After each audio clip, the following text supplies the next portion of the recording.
Nickell, Robey-Coleman. Listen, man, I like that pick. Saints fans ain't gonna like it because that's the dude that took the dude out on the sideline and there wasn't no pass interference called. He's the dude that let us go to the beach and have the waves wash up on us in Saints tears. He's the dude that had the Saints, protesting and all of this, doing all that Jimmy Jazz, crying. But anyway, I like the pick. Nickell Robey-Coleman, bringing him in at nickel. I really like the pick.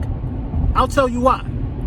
Now, the two secondary acquisitions that the Philadelphia Eagles have acquired during this offseason, Robey-Coleman and Darius Slay, they're going to cost the Philadelphia Eagles a whopping like $5.6 million in 2020. A whopping. I think Byron Jones is getting something crazy. 14 mil his first year and 14 mil his second year. This dude is a master negotiator, man. A master negotiator. Sometimes it's not all about the big name. You see, the way Howie plays, a lot of big time guys might not want to take, a negotiation from Howie Roseman because there's not a lot of money up front sometimes for some of these guys. He doesn't front load some of these contracts. And I think by not front loading some of these contracts, you keep dudes hungry. And I like what Howie Roseman did, man. It's looking like Rasul Douglas is the odd man out. And that just is what it is, man. You know what I mean? Shoring up the secondary was one of the things that Howie Roseman had to do. And reports just come in that the Philadelphia Eagles are looking for a young wide receiver to mesh with Carson Wentz. That makes all the sense in the world. I like what's being put in place. This move kind of reminds me of when we got Patrick Robinson and nobody was high on that situation. Oh, we got Patrick Robinson on a 1-year prove-it deal. Well, he proved his worth. Went on to get paid and left. I think Nickell Coleman want to prove his worth too. Robey-Coleman. You know what I mean? And the money that's being spent already next season on the acquisitions that are playing in the secondary is really change. It's really nothing.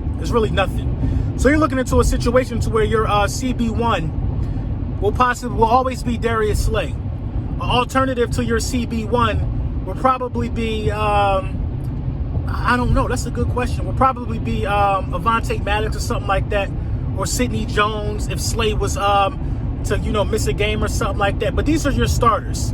I'm looking at Slay. I'm looking at Sidney Jones. In the slot, I am looking at Avonte Maddox. I'm looking at Crevion LeBlanc. And I'm looking at guys to get in where they fit in from there. Sometimes you'll probably see some Jalen Mills. The beauty in this is that you'll see Jalen Mills covering tight ends.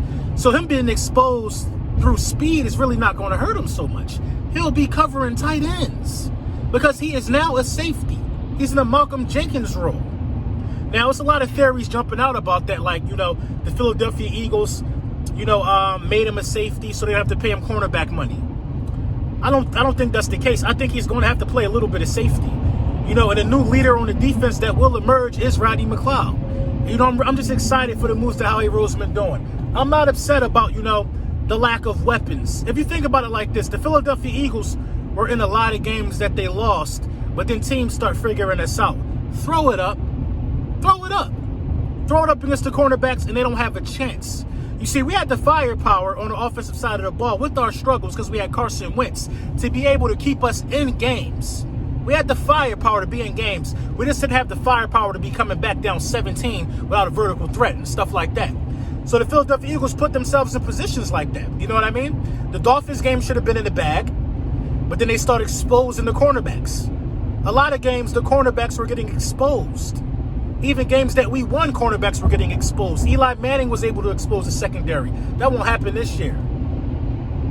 Dwayne Haskins had the best game of his pro career against us. Won't happen this year. You know what I mean? We just got flat out exposed. You know what I mean? Dak Prescott and them boys, they ran down on us the first time. You know what I mean? But when the secondary come to play, we always have a fighting chance. Now they're looking for a young free agent wide receiver to mesh with Carson Wentz. That's the reports I just got. That lets me know that we're not done. We're going to find somebody to bring him in on a 1 or 2 year deal for not elite level money. We're going to find somebody that we can bring in and groom with Carson Wentz.